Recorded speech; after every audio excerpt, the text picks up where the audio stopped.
Good morning, good afternoon, and good evening, good night, depending on where you are watching this to go from. It is a wonderful morning again. It is a wonderful morning again.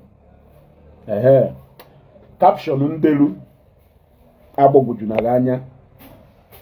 Yodago asrem apologies to Natu the family doctor. NTI TV. I have so many reasons in apologizing to him openly. Yodago, I watched a program where he spoke about the Soludo Melu na Anambra State. Ebe ụfọdụ ndị ụmụ ikiri okolobịa ndị let's go back to our root ndị omenala Soludo wee wuo ha ebe let's go back to our root nke ha si abịa. So mgbe Natu the family doctor na-ekwu okwu ọ kụrụ hama n'isi ntu. In fact, he explained it better, black and white, very audible to the deaf and visible to the blind. And I am forced to understand that he may have his differences with Oka.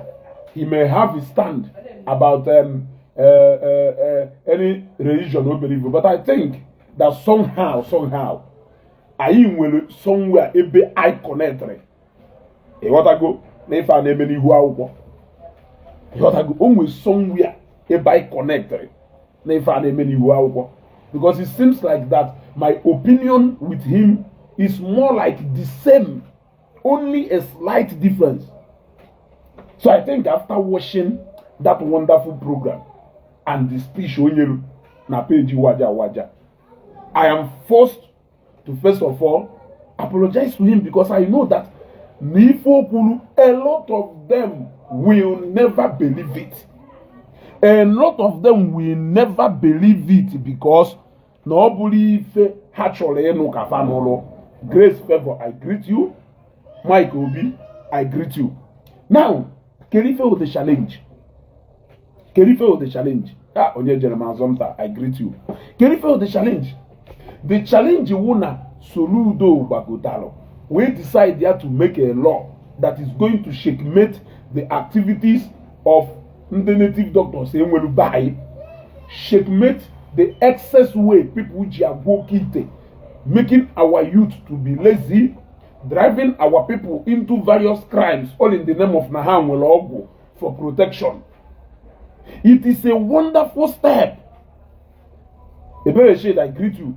But umu okalo kolobia nina, even when waja in his own way, now trying to talk some senses into ufodunimeha, they still resisted.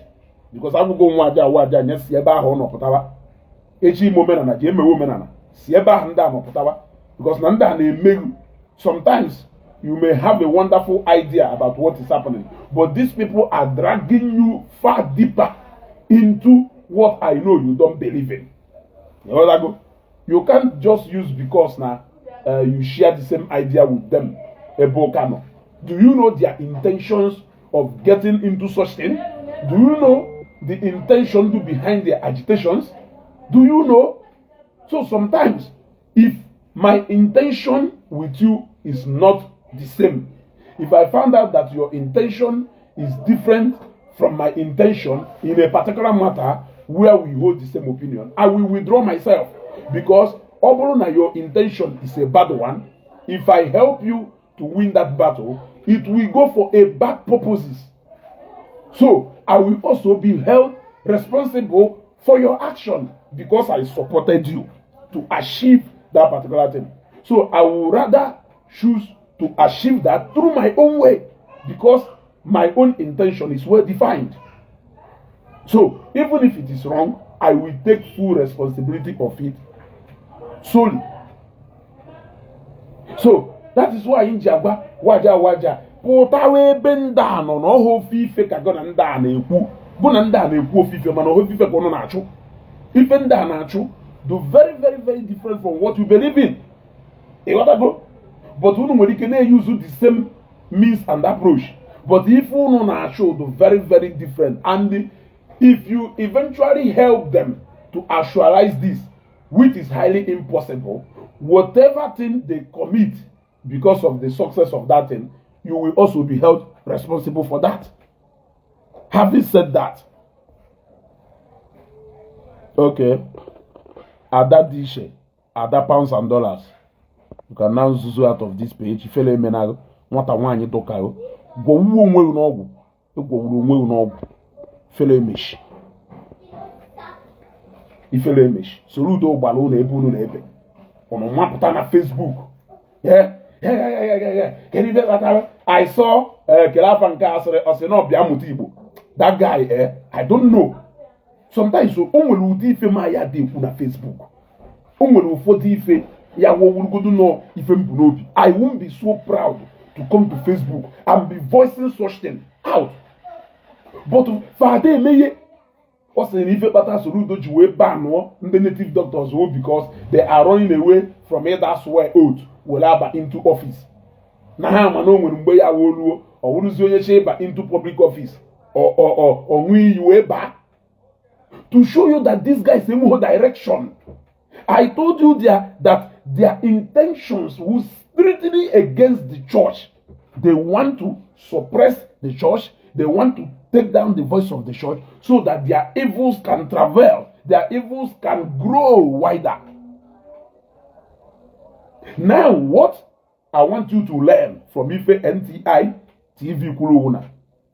NTI TV Soludo, ordinana bayi do wala doa. And the ordinana bayi do very much far different from Efa umokolo gabayi waniteru na nkipaswa. Go and check his words. Ose nufa umokolo gabayi waniteru na nkipaswa. Omena na ordinana na afie benine. That na wanita ha waniteru. It's not na ife drive her into ife ha na-eme. You simply egwu and egwu aburu omenanai. Otherwise, obulu that in ife na practice or ife na promote omenana Igbo and egwu aburu omenana Igbo. Keri ife eji wee na-ewe iwe na governor biniri machie ajo ogwu. NTI TV even said even the fake pastors who ya we bata na their church. Ifu ebe ni lebunu, fu ebe ni isi mmadu, oka ukwa, nwa dibia, bolu yo gwa, ojiwe ni isi mmadu eba. So, ni ime kolucha, you are still pointing hand at the same place. Oka nwa dibia, bolu yo gwa, ojiwe ni isi mmadu eba. Oka nwa dibia, bolu yo gwa, ojiwe wulu pasi mmadu. Oka nwa dibia, bolu yo gwa, ojiwe liye nema abrakadabra, nebe nde mmadu no. Ihotago? So, Apulisi, apula fono. Man, if you wait for their agitation, that of when you TV na Newi, Emeka Godwin, I greet you. They what I go. If you wait for their agitation, you wait do so much. Na Facebook, you know, the part of omenala, ebe ha believe in Eka Soludo balo pia.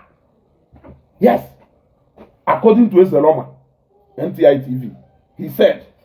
No, since you mokolobia bahayi niine in mass, jiweba into Yahoo.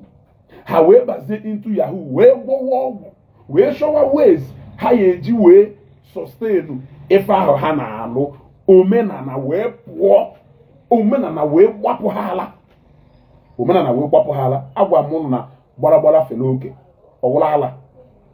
agwa m unu na ife ọwụ na batalụ generation aya and ndị grade aya n'aka anaghị n'iyi lukat ntu ha si wee n'ọrụ dibịa n'iyi negodu ka ha si wee dara ọrụ dibịa maka oge mbụ ekwuo na mmadụ wu dibịa n'obodo ka esi enene ya mana these days iwuzi dibịa to so common that even onye ọwụcha ọnyanya jụsụcha ọgwụ niile ọ nyara n'ihu you can still look them in the face and tell them what you want to tell them. Ịghọtago? Mana a na-ekwu ya ụmụ ikiri okolobịa niile a chena na mmadụ niile na-eso ha eji ebu ụkpọ ọgwụ a. Now Eze Roma said something I have been shouting for all this while. Look, ọ dụrụ so easy iburu Bible tụfuo. Ọkwefu Bible nnọkọta tata wee decide ya na ma ya ejezu ụka tata eburu m Bible m bu ya. O nwere any repercussions so apart from na me disconnect go onwe from my creator which is God. You got to go? There is nothing. When if I agbara ya agbalu mburu Bible ahụ ndachi ya mmadụ gwe na ma ya ejezi ụka. Eze Roma wee jụọ unu wee tie mkpu n'oke ọnụ mkpu na-ada etisi nsi wee sị na ụmụ okorobịa be anyị debere ahụ na omenala na ha na-eme omenala na ha na-eme ọdịnala ha wee jee na-ebunata alụsị na mba na-ebunata ebe anyị ya all in the name of na ha na-eme omenala. Wee jụọ ajụjụ mgbe ahụ wee sị unu bunatacha alụsị ya onye ya ekpocha ya. Wee tie mkpụrụ oke unu wee sị unu gụchie ekie ife niile emelu na between 1990 something to early 2000 mgbe almost family niile na-eme family liberation. Ọgwụ niile ahụ ha busisịrị 80% of it ọgwụ ebunata. Otherwise during the time of family liberation ahụ o nwere onye ifuru je kpocha okwu edo edezemewu. O nwere onye ifuru je kpocha kedu nke be eji paaki ha ọ na-akpọ everyday onye ukwu n'ụkpọ. Ifuru onye je kpocha onye ukwu n'ụkpọ. Ogwu akwụ ọkịja ọhọkwọ kịta ejizi ya alụ ọjọbọ.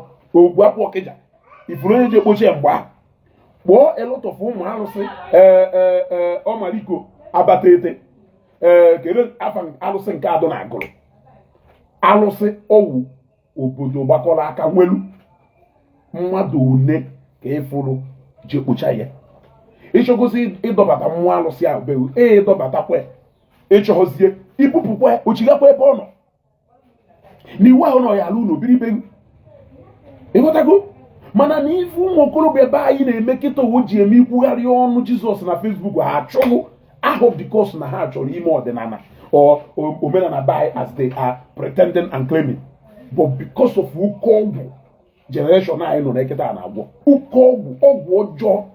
Mgbe sị n'ụkwụ family liberation ahụ emerụ na 1990 something 2000 ewee busisicha alụsị niile ndị be anyị jeru ma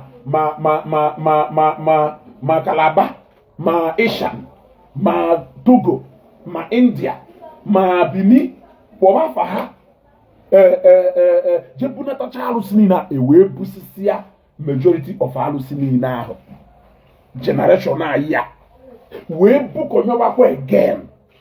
So ife na-ekwukwa ahụ na Eze Roma masịrị ijekwa bute nyawa alụsị dekwa ka esi efidi alụsị a dekwa requirement alụsị a na-emedi before ude wee dụ dekwa ya ede n'akwụkwọ ka idebelu ụmụ ka ọ ghara ịwụ ụmụazị mmadụ dị innocent tonite ife ha amaghị isi na ọdụ ya enyewe ha nsogbu. I learned a lot from what he said. Na mụ bụ Bible mgbe enweghị ife ọ na-eme. I can decide tomorrow to drop that Bible. There will be nothing or say anyway a disconnect go away from heavenly race according to a Christian.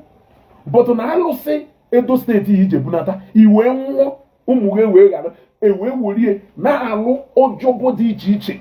Eze Roma wee sị na-ejide onye ohi wee isisia ya akwa ife ọgwụ ọgba onye ohi ono ka ejidere yisisia ya akwa ife Baịbụl okere n'isi ma ife Baịbụl o buru n'akpa. So na-ejizi ọgwụ a ya wụle ọ na-enọ ma n'ife anyị eji echekwa obodo. O wee sịgo na ndị Igbo egosichana ife niile ha ji wee dee ebube maka na fa ji ya arụ arụrụ ana. A na-ekwu okwu ị na-ege ntị. Yes, Eze Roma nwe onye omenala, but I had to forget about him for once to listen to the words si n'ọnụ apụta, and I learned a lot. He really schooled out all these umikiri okorobịa by niile omenala pụrụ ala. Omenala pụrụ ala. Emaghị ikwu nne for over 10 years jebụghị ikwu nne. Even onwe uncle gị ma, onweghị ife dube nna gị ma, onweghị relative nne na nna gị ma ịbịa na-eme omenala. A na-ebidokwa n'ụlọ dụrụ mma wepụwa n'ama. A sị na nwata malụ nna ya kogono mmalụ nna ya amara ama nke esi wee na-ekwu. So you will first of all do the primary assignment of getting yourself acquainted with your background, your relatives, your maternal home, and everywhere before you egbabazie n'enu. Because na na-eji emekọta ndị ichie ọ ndị maka ndị mahụ ọ ndị go na ha nwere understanding ka ndị go na ha enweghị understanding. Ịghọtago? So ifu na ụmụ ikiri okorobịa baị niile a abụrụ omenala nke fa awa ịgwọ ọgwụ. That is why immediately Soludo kpalụ ha aka dị ya ha ncha niile masịta na-aba na Facebook ife Soludo deludo very clear. He did not go after ndị dibịa n'ọba anyị na-eme ọdịnala na-alụ dibịa na-alụ ezigbo dibịa. Ọ galụ after ndị a na-alụ ọjọbọ all in the name of na-eji oke ite. Ọ bụ oke ite awụ oke ite a na-alụrụ ụfọdụ ndị fake pastors. Ọ gụrụ atụrụ so gba ile elu akpụ isi akpụ afụ ọnụ. Yes, ma pastor ahụ agwọọla oke ite or crowd puller is the same with nwa dibịa gwọrọ ya. But when you want to talk about the origin of it, all from nwa dibịa. You got to go? So if you na almost everything do bad, we link to ụmụ nwa dibịa na-alụ ọjọbọ. Because onwebu ebe ejidere ndị ohi na mmadụ jezu ohi na mmadụ jere ịtụ akwụkwọ. Ịfụta na onye jere ịtụ akwụkwọ ọwụrụ Baịbụl ka ọ na-eche client ya n'ihu ma ọ bụrụ Baịbụl nyarụ n'afọ wee na-apị kọmputa. You got to go? All those things we for jọ a na-eme wụ na nke nwa dibịa ka a na-eje eweta ife because ọ bụrụ ife ihe je na-akọrọ pastọ.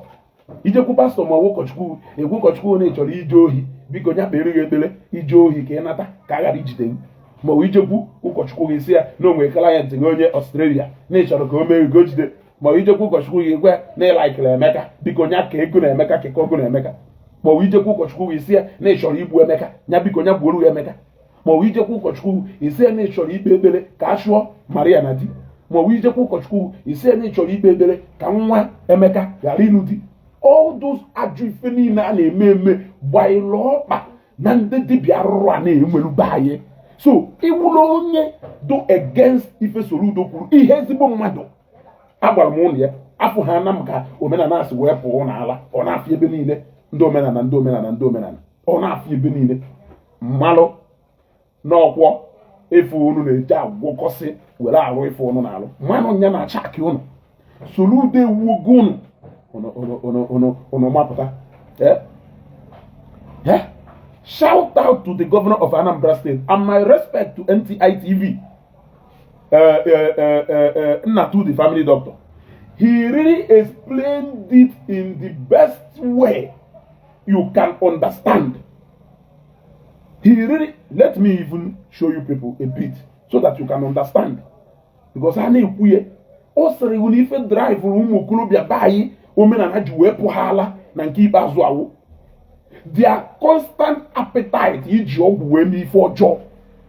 Their constant appetite iji ọgwụ wee mee ife ọjọọ. When you drive her into this emergency omenala bido fewa within last year and ever. You know what I go? That is it. I don't know the harm you can use Bible to commit. What is that harm? A self-decision. You take it or yourself. That one is even very easy to regulate. Carry and look at what is happening. If you say one dibia on your gold and a little million, yeah, or blue convoy, they are now doing competition with the church. What they just want to do is they want to replicate. Is that omenana? Or what omenana ndo chaki in engomi? Deba how no omenana deba ikineme. Ezelo masrego na mgbe wurugbo na nwati bia ha enwe ego. Ezelo masrego na mgbe wurugbo na nwati bia ha enwe ego. He strictly condemned the excess activities of ndeze nwaanyị nọkịta. Gwa ụnụ nwoke du wike nwere ozi ife ọ na-eme.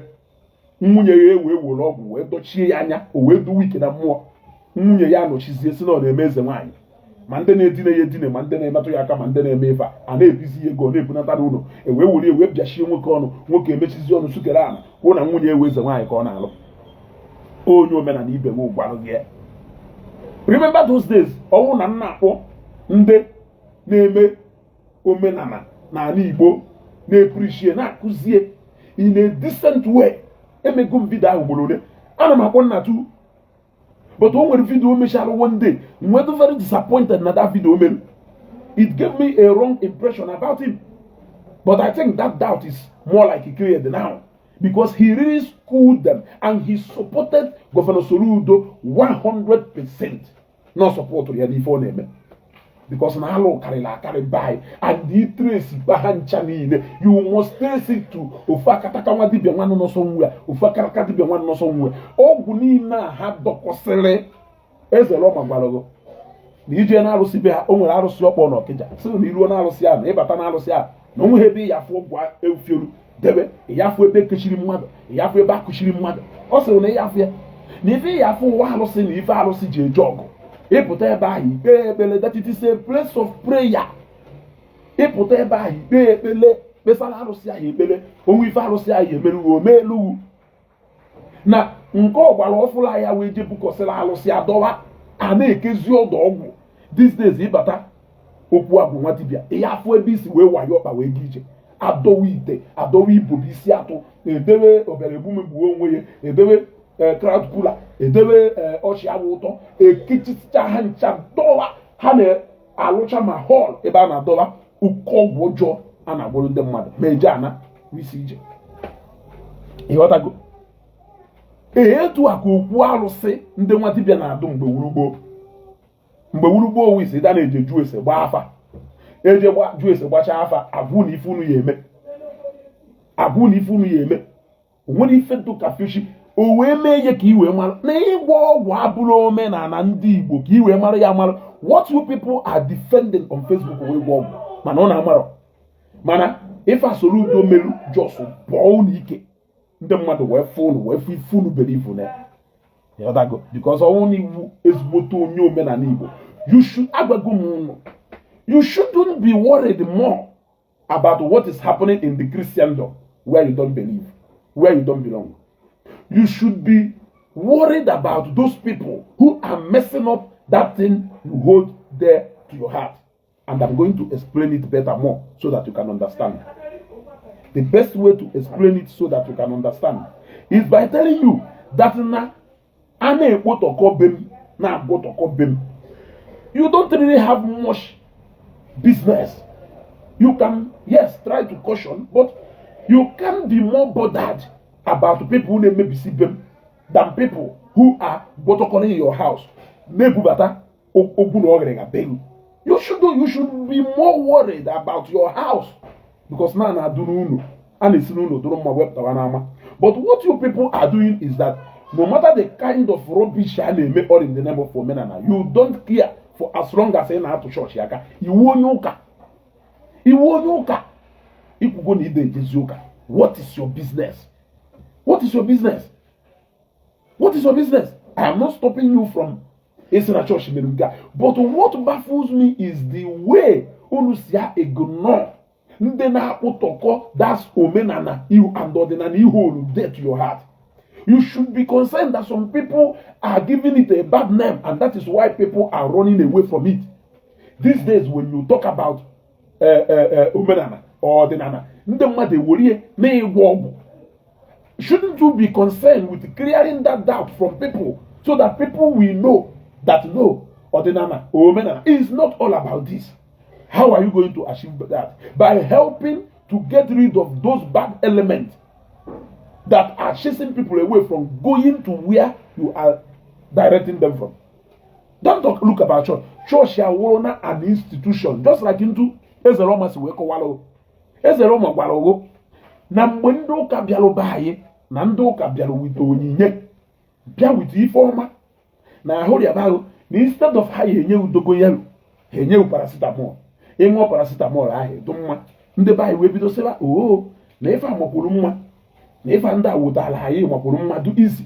Nde baye webido, wepwetaba. And Ezeroma wegwa sego, na ife ha na-eme taa adụwa ha mgbe gboo maka na mgbe ndị ọcha bịa mee na ọ wụrụ na ịka na o nwere ndị kwetarụ nwee ndị kwetarụ nwee ndị kwetarụ kweta o wesị ụlọ nya kpatara na shutufo ije ebe ijere ịgba afa ifu onye ụka ka ọ bịara ịgba afa ịjụọ ya okpo nna ị na-abịakwu ebe a ọ sịrị ya ijechakwa ebe a ruo na morning mass ịfụkwa na morning mass ka ọ nọkwa na morning mass ndị ahụ ndị kwetarụ ndị kwetarụ ekwetaghịkwa mana ha kweta both ways nwee ndị jụrụ ya complete nwee ndị sịrị na ha kwetara 100%. na ndị niile ahụ nọkwa na-emelu onwe ha ife ha na-emelu onwe ha ndị ọcha wee nọchasịcha na ha wetara ya ezigbo ife mana mgbe ndị ọcha na-achị na ndị ọcha wee wolu ye wee ha ndị ndebe anyị ova ndebe anyị wee gwọtọsịa ya very clean mana the system of everyday ndị ọcha jikwụsị ndị ọcha jikwa wee mere gụnụ ka ndị ọcha merugwu gụnụ ka ndị ọcha merugwu gwa m ife ndị ọcha merugwu tell me since ndị ọcha ji wee na Nigeria during ọchịchị ndị colonial rule gwa m projekti ọzọ Nigeria rụrụ n'obodo be anyị dịka Third Mainland Bridge gwa m projekti ọzọ ndị ọcha rụrụ na Nigeria dịka First Niger Bridge forget about Second Niger Bridge. Tell me there are so many projects ndị ọcha rụrụ na Nigeria before ha wee were ọchịchị wee hafe ndị be anyị n'aka ndị be anyị enweghị anything ha menwuru from there. Now they always want to point their failures at ndị ọcha. Eze Roma wee mee ka ịghọta na ndị ọcha wotala asịrị m ụnụ in my own words na nna ebe nkụzi ebe a na ife awụ na ndị be anyị furu ife ka ubi wee lọọ ọba ha furu better house tụfuo mother house ha furu enyo tụfuo biko kedu ka ndụ ha furu paracetamol nke enyochara enyocha and chloroquine na ndị otuwe tụfuo dogoyaro na ụmụ afịfịa nwee ka o si wedo ivu nkịta to tell you that na onye chọkwara ime ife ọ na-eme ya eme ife ọ na-eme Dr. Igwedo Gogo Cleanser improve herbal medicine ya into the modern setting ndị ọcha wụtara and he is selling Bembela na uri ebe ni improve nke into the modern system ndị ọcha wụtara nke Bembela na-aga ọgwụ Bembela na-aga ụwa niile so many people did it emeye wepụta NAFDAC number ejela hapụ neneye manụ nwere ife do harmful to human body manụ nwere chemical do haya nwenu nwe nke ya dilute before wee nye mmadụ wee nwụọ ya n'ahụ ya mana unu decide na ọ ya do stopped in the stone age. Natu accepted na ndị ọcha wetala ya ezigbo ife kama nọ ndị be anyị in their own way etu ha sikwa wee gbọtọkọ omenala nọ ha webatara ogwu na ọ ghere ya n'ụlọ ụka wee tibezie nke fa according to Natu ọ sịrị ndị be anyị wee tibezie nke fa do away from nke ndị ọcha wetara. That one alone is enough for me to apologize to him. It was in Waja's program and people were listening. I'm very happy that people like Chase Them Away, Humphrey and others were in that program and they were listening to that wise teaching. Because of ụfọdụ n'ime ha abandon roba ya gbana be ndị ọcha ya we everyday ha nọ na Facebook na ndị ọcha jikwa wee mee ha nka ndị ọcha jikwa wee mee ha nka. Sometimes nnene kata ụlọ amohom unu demonstrate kwara ife ahụ ndị be anyị mere mgbe gboo ndị be anyị hapụrụ their own timid way of doing something and embrace the way of the white. Unu ahapụkwa na be anyị embrace kwa the land of the white. What makes you different from the decision? Ịmara ife ahụ ịfụlụ iji wee si Nigeria si village be na ụgbafu ụgba n'obodo oyibo ọkwa ife ahụ ka your ancestors fụlụ wee abandon their old timid ways wee embrace the western civilization and the worship. However, Natu ended up confirming to you people that na ndị ọcha enweghị mgbe ha ji wee force ndị be anyị. In fact, ọ sịrị ego na o nwere omenala be anyị aka abolishiri nwee ndị ahapụrụ kelu ndị dị ife ahụ abolishiri. He did not make reference or mention them, but you know them. You know them. Because ha akwụsịghị mmadụ iwere ọjị jebe ekpere, ha akwụsịghị mmadụ ịga ọjị gọọ nzu kuo ogene eme ịmananụ normal way eji eme ife. They did not stop it. Ha akwụsịghị na ife ha kwụsịrị iwu all those barbaric practices a na-eme n'ala Igbo like igbu ejima and the rest of it. Webata democracy wee replace ye na igwe laụcha ụla teta ndị ọjọọ nọ na village connive ọnụ nwere onye a chọrọ imesi ike eje na palace igwe nọrọ ebe a kwụọ kpololom na anyị banishing you from this community abanishie ozugbo ịpụọ ọ na a na-ekwu na ya amụghị ọkụ ọ na-emewe nke abanishie osu abolishi osu mee ka onye ọrụ na-aghọta na anyị niile ewu ofu n'ofu Chukwu kele anyị na onweghị enerizi mkpatara ihe eji asọ mmadụ ibe ga asọ mana ụmụnne anyị ndị ọgbara ọfụla ndị ji igwe ọgwụ wee fere isi chọrọ ka ha chenjie everything ka ọ na-apọịntị against ndị ọcha ha ka na-agbakwuje today that I'm in this kind of house today is because of ndị ọcha ndị ọcha mere anyị wee mara that we can build a comfortable house like this where we can relax ewepụ ọkwa ịdọnọcha na bilie ife ji wee sị na Nnatu o ji eme ngụwa asị ngụ na Nnatu na his own system of teaching ndị be anyị where we are coming from. Some of the things ọ na-akụziri ndị be anyị is not and ọ na-akụzie through the way he live his daily life and activities. Now, some of those things, he is not telling you to go back to those practices, but he is doing that so that you can remember where we are coming from. Take for instance, when you go to Obieziokwe, that settings, only a very nice and comfortable house, a basically AC. But if you wake up, happen that hot, happy evening now, it's for him to show you that this is where we are coming from. Not for you to go back to that place, but for you to know that this is where we are coming from. Otherwise, Nnatu ekebezie ji n'ọba lebe. No even the boji weke ike. Or ji one do n'ọba gosiri dike ewu. But ono into real estate, properties and developer. He's a developer. He's a comedian. He's an MC. You other go? He's teaching now through Facebook. That is to show you that he has moved with the modern technology. But he is still reminding you that this is where we are coming from. So sometimes that is what I expect you people to be doing. Let our people know their identity and origin, so that they will know that this is where we are coming from and this is where we are. Then all those ones that are sustainable now, do very okay with the generation I on there, will keep doing that. That is it. He said it. That in he admitted that they did not force anybody. That if I had made today, during the time of Ndosha, it was freedom. But I know for the also come to Warubo, Hotel Religion, to Warubo, Okwedo, to Warubo, oh no, to Warubo, Ndosha, actual old school, primary school or something, Royal Okwedo. But for the mere fact that Naha happened that large expanse of land, when Oshashana, it means Naha recognizes the fact that the local people can win choice. They worship any religion, they worship in any religion of their choice. So the ife na-ewe ụmụ okorobịa iwe wụ na ọgwụ ahụ ha ji wee fili isi maka generation a ya agwọ ọgwụ karịa nke ndị gboo nke ndị mbụkwara agwọ. That is it. Ejirizie na-arụ arụrụ ana onye je gwuo wayo egwugharị ya ọgbakwuje ebe ije gwọrọ onye gwurie wayo ọgwụ. Ịghọtago? Why not the same thing ka onye ahụ na-eme a na-eke mmadụ ịnọkọta ifu ebe ji akpati ozu kechicha mmadụ kuchikisa wolu ka ịgbachisịa ebe ka ndị gboo fụrụ ka ha ji agwọ ọgwụ gbachisịcha akalaka ndị mmadụ. Ịghọtago? Gbachisịcha akalaka ndị mmadụ ifu ndị ọwụ ha na-eruwegharị ishe na onye ọwụ ji anya.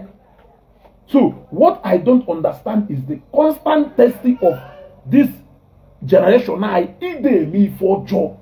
So see for job if na tap. Legacy I like people legacy for job. So see for job I need je moro of more.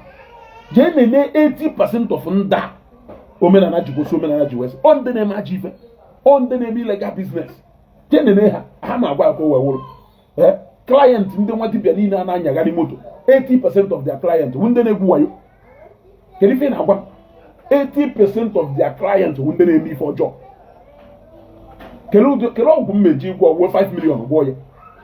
ana m ajụ gị ajụjụ kele ụdị ọgwụ mmeji gwọ kịta wuru 5 million gwọ ya gwọ ọgwụ ezigbo ife ana m ajụ gị ajụjụ ọ wuru 2 million or 3 million gwọ ya mana ọgwụ ezigbo ife ọ na-agala ọnụ ọ na-agala ọnụ aka nwekwara ndị nwa dibịa ka dị etu a ịpụta be ha nọ average nọ ilu onwe ha nọkata ofu onye bụrụ obere moto butere ha mana ndị nke ahịa wa nọkata asị na-egoro ofu moto 200 million na-egoro ofu moto 250 million ewere ya na ana isi na-alụrụ họteelụ worth over 300 million ewere ya n'ego nwa dibịa ka ewu ego ka ị na-achụ and ọnya na-edi ha into ka mgbakwu na eziokwu ụdị ọgwụ do n'ala Igbo a I need something that revolution that happened in 1990 to early 2000 I need it times 10 iji wee kpopụ ụdị ọgwụ do n'ala Igbo iji do onye ọkụtuwe n'ala kpolie ya akwa elu ife ọnya n'ugwu yet na aghọta ife kpata Soludo ji wee ti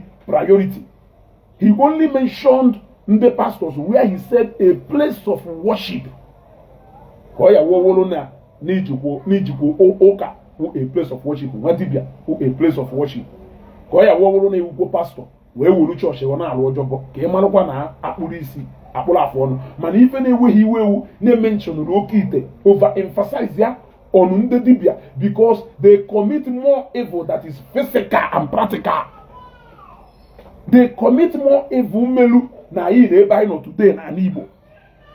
Yes, you can go to a pastor's office iru ebe a ifu ebe ji mgbere na abụ kekọsịa ya ọnụ ọwụrụ nwoke achọghị ịnụ nwaanyị o je gwọ ọgwụ kekọsịa ha na-abụ ọnụ were ife kpọsịa ha na-abụ debe ha debe ofu ebe. You can go to a pastor's office ifu ebe ọ dọbalụ oke ite ọ dọbalụ somebody kanye na onye biati na-ewere arụ ọrụ. You can go to a pastor's office ifu ebe amụkọrọ ifo picture ndị mmadụ ọkụ n'elu megono you can go there and see it. Ịghọtago n'ọnụ ka a na-ekpe onye nwa ya na-asa ekpere. Ịghọtago ife na-agwa. So the difference is very clear. It is only you. And it's not that you don't want to understand. Bịa mụta Igbo ahụ na-eme ya ọ na-aba. Na-eme ya ọ na-aba. Ọ na-aba wo. Ị na-egosi your vulnerability to people to see. You are honestly against Soludo. If as a Roma we say, why don't you acknowledge the one Soludo has done? Why telling him to do more? If you do that, don't you think that it will be more intelligent if you do that? Must you be antagonistic everywhere? Even somebody like Ejike is saying, why can't you encourage him and thank him for taking a step? Then bring his attention to other places where he should pay attention again. That is to show that if a lot of you name on Facebook is clash of interest, you have your own interest, but you are pretending that you are doing a noble job. You don't have any. If any women where we they claim on one side they belong to that. Now if any women where, and one side they belong to. I am still saying, man, they work like that. Yeah. Is that not how Munobi Suwenolo na Facebook? You were against Ibu Amuma, but they support Rebafa. You see? I don't understand. Either against EJ anyway. You are against any form of spirituality. But he believe in any. How can somebody know if not through spiritual means? Because all these things, and all of them, were spiritual undertone. They all happen within the spiritual realm. And I'm going to give it now physically. Is it not showing you by your actions and words that this is clearly where you belong? Why can't you go right ahead and promote that place you belong to? Rather than either about zigzag. Now, show them don't know Yahoo. Una show them don't know Yahoo. Or you know what will go no bother. Ndono wa wurukono balo. Ezigbo tu onye sere no men na ka ọ na practice n'ime mmụọ na eziokwu. We support Soludo for taking action to get rid of that element in enyo na ajafa.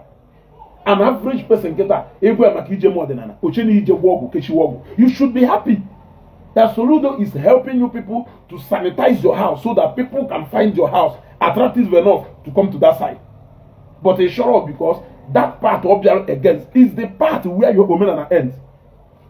Omenala carry her ije nnobi jegote ọkụkọ na ewu anyị eji wee gwọrọ ọgwụ omenala ahụ karịghị ha ya onwe ife ọsọ ịma mmadụ one n'ime ha a na-ebugharị ose ọjị ebe niile mmadụ one n'ime ha na-eteta ụlọ etu a were ọjị wapụ ọjị kpee ekpere mmadụ one n'ime ha ka ya abịa be ha eje weta ọjị chelu ọjị kpee ekpere n'ọjị a mmadụ one n'ime ha ya abịabeghị wepụtara ha nkwụ ike ha amarụgodo risef na emetụ mmanya ka enyekwasị ego ngụ nwa anọbeghị akpọ mmanya kpee ekpere ewee gbarụ mmanya mmadụ one n'ime ha ma onye sopoziri ịṅụ ike nkwụ kelee omenala ha ma ana m ajụ ajụjụ kelee otu mkpụrụ omenala ha ma n'ala Igbo ya tọọ ụgwọ onye omenala nke endere na ije ịgụkọta materials anyị eji wee gwọrọ ya ọgwụ ebe a ka omenala nke endere ịfụ nwata nwaanyị ya na-ebi n'ụlọ since over 5 years common sense agbapụghị no need gị ije fulfill traditional right ka nwaanyị ahụ wee wụrụ nwunye legally n'ụdị omenala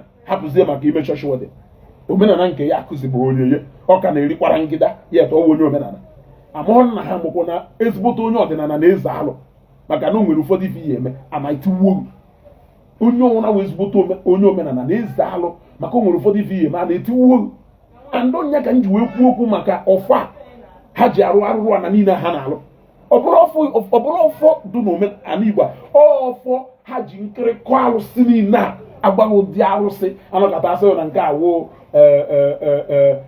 God of Iron ndị Igbo ọ na-ekpelu God of Iron o nwere nke ha na-asị na mmụọ ọma ebe ka ha si bute mmụọ ọma ụfọdụ n'ime ha ji ebute mistik ndị India ụfọdụ n'ime ha jere Niger jepụta ọgwụ ndị Niger bute arụsị ndị Niger debe ebe a were akpa ike were ihe na-egbusisi ndị mmadụ ha ncha niile ewu ndị omenala Soludo gwara ụnụ ya and I honestly apologize to Ezeloma because it was a wonderful speech.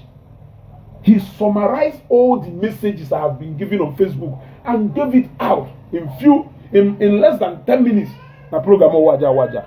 That is very intelligent and brave. My happiness is that na people like Kelava Yogedwin and Ona say ride on, meaning na far or were they scared of Ezeloma because none they don't have what alanya. Man, I have all them mother and I that they can't say anything because Nessa is see who go my unfortunately in that only to Gezugo, Adama see who Anamano you will be well on enemy. If you don't like me today, tomorrow you will like me. So na fugo onwelo tumpulo onye zigbo omenala ya do against Ifa Soludo melu. Iwatago ọnọdụ ka Soludo mi iwu kpọ na iwu awụ for fake pastors. Kedu ife ngụnwa a Christian na-eje anụsalụ iwu ahụ? Kedu ife ị na-eje anụsalụ iwu ahụ when you know that he was specific about people iwu ahụ to made for? Yeah? He was specific about the people emeri iwu ahụ. Pastor or fake pastor?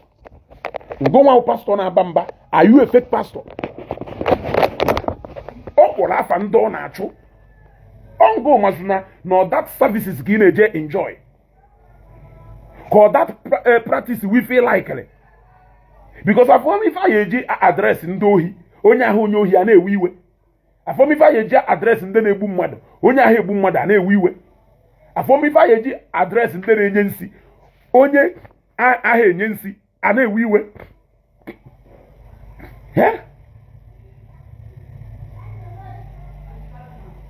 That is why you ejiwu ndị pastor na-ekpe ekpere na cast ndị dibịa niile a na-agwa ajọ ọgwụ do specific ebe ọ na-ekechiri akara aka onye sịrị m nọ na eme omenala na-ewe iwe ị na-ekechi akara aka mmadụ ị na-ekechi akara aka mmadụ ị na-egbu mmadụ kedu ife na-eweghị kedu ife na-eweghị ịpụta na line ebe a na-ele shọk asị ndị na-ele fake shọk na line na ịmanye ebe mba ị na-ele fake shọk ọwụ na shọk ị na-ele ewe original shọk kedu ife na-abara mba. So ebe Soludo do specific about the people he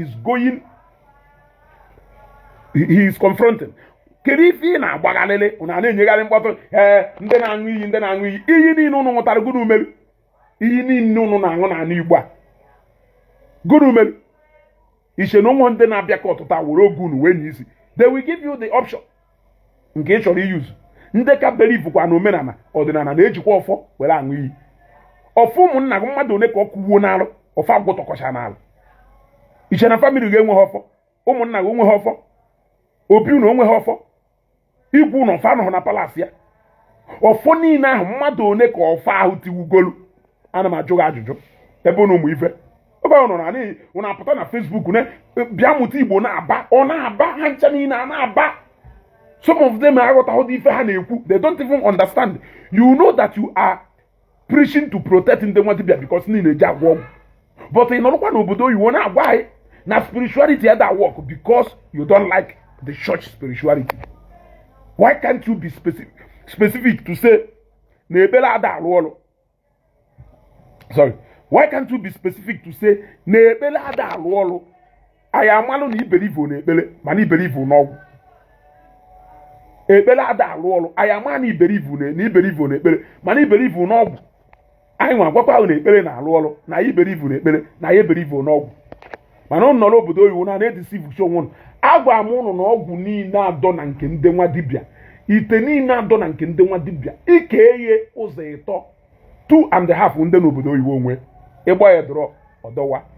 Ihe afọ na ndị jere inye ha Thanksgiving na afọ ndị nwe ebe a ọkwa na-akpọ onye ahụ na fon tinye na WhatsApp ha na ndị nwa dibịa na-akpa. Ọngụ nwa nọ na nkwụ Nnewi azụ afịa ya na obi wepụta 3 million wee je gwọ ọgwụ. Mana onye n'obodo oyibo ya na obi wepụta $2,000 wuri eje gwọ ọgwụ a ọ ya dịwa ka ife. Ije na cargo section fụ ụdị ọgwụ a na-ebu esi obodo apụ itinye mkpube aka n'isi. So hapụfa. It's not as if na ha amaghọ. Ụfọdụ n'ime ha in a bid to tell you that na ndị ọcha adịghị eje ụka na ndị ọcha adịghị believe in spirituality. Ha ejekwa na-ewetara video ebe ndị India na practice their cultural something. Ha ejekwa weta agha ebe ndị China na-ekperu Buddha. All those things are they not obro spirit ka ha na-appease? Obro spirit ka ha na-communicate with. So can you feel your point exactly? Eh? I'm very happy after watching Shallow video Zeloma. He really spoke like an elder. At least I can give him credit on this one. And on that note, let me stand to apologize to him for 1 or 2 videos. Let me apologize to him because he really spoke and I got motivated after hearing from him. I knew the right course because ụmụ kala okorobịa niile ya na-afụ ma ndị 12 years ma ndị 15 years.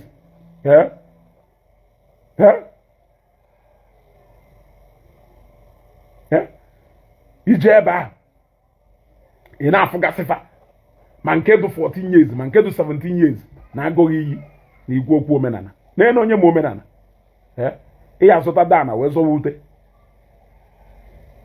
jee ka ịfụ ha na-edifend ọgwụ si n'omenala ka a na-edifend na-polutu gara ilo niile polutu ilo niile ịpụta ebe niile a na-esi ngwere na ọkụkọ a na-esi ebe niile iruo na mmiri you go na those days ihe eje na mmiri chụrụ mmiri gwuo mmiri these days iruo mmiri one ka aka na-egwu egwu les nọ nke a na-achụ ndị na-achụ aja na ha emesịcha na mmiri niile ọp ịpụta ọ na-esi a na-eburucha ma egbu tụwa n'ime mmiri ole n'ime mmiri na-esi water bodies ịma na ndị ọcha na-clean very well ọdọcha those days a na-eje gwọ ama iyi gwọ nne nkịsị gwọ ọbịa kọrọma ọdọcha sinsi eji wee medewe eburu na aja jedochisi ebe niile ha amakwụdo ife wapụta eburu ya jedoba ya na nkọ because those days ọ na aha ebubata aja mana a na-eje buru aja debe side mmiri si ehuru apụ mana these days ịgwachakwa Ezeloma agwa na ha chọrọ iji wee dominate ebe niile werie na-eme ife ọjọọ ebe niile ka agbafụsiziere ha ewerie naanị isi werie na-aba werie na-eme a lot of things adịrọ mma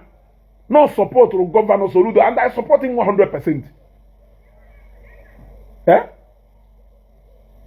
Dibia na-eje agba klọb, dibia na-ebu nwa, dibia na-eme tresom.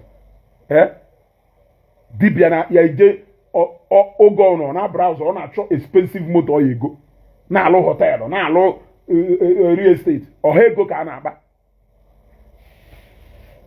na-akpa Ezeloma gwara na dibia ahụ enwe signboard ọ chọọchị na-enwe signboard ka i wee marụ na chọọchị ị na-eje ede ebe a daalụ nwanne m Ogbonna Ogonna ọ chọọchị na-enwe signboard ka i wee mara na branch chọọchị gị dị hia.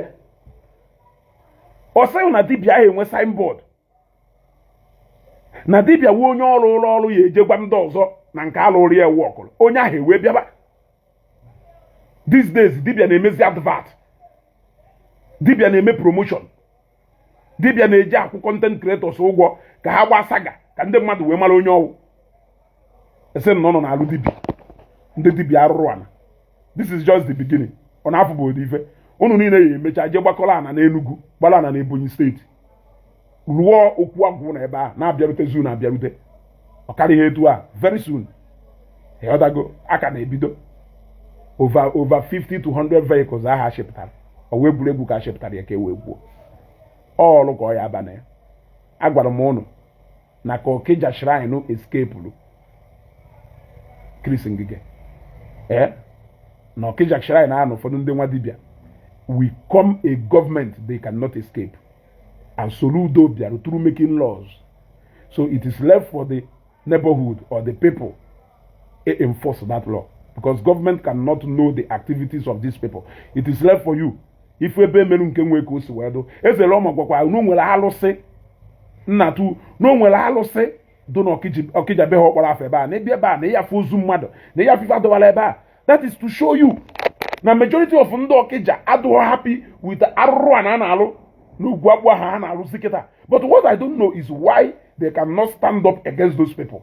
Adụ 100 ji ọfọ ugwu akpụ onye jizi ọfọ kere onye ji the actual ọfọ. Ụmụ okorobịa nọcha 30 something years 20 something years nke mgbanite oje mụọ dibịa pụta a na-amụ dibịa amụ dibịa kwori ọmụma ka ọ na-ama a na-amụ dibịa amụ dibịa kwori ọmụma ka ọ na-ama mana ha pụtazi ihe je mụọ dibịa jepụta alụsị na-agụdo alụsị were na-arụ arụrụ ana. This is just the beginning. Achọrọ m ikwu karịa na na-ekwu. I still remain Ezugo ka ọ dọrọ.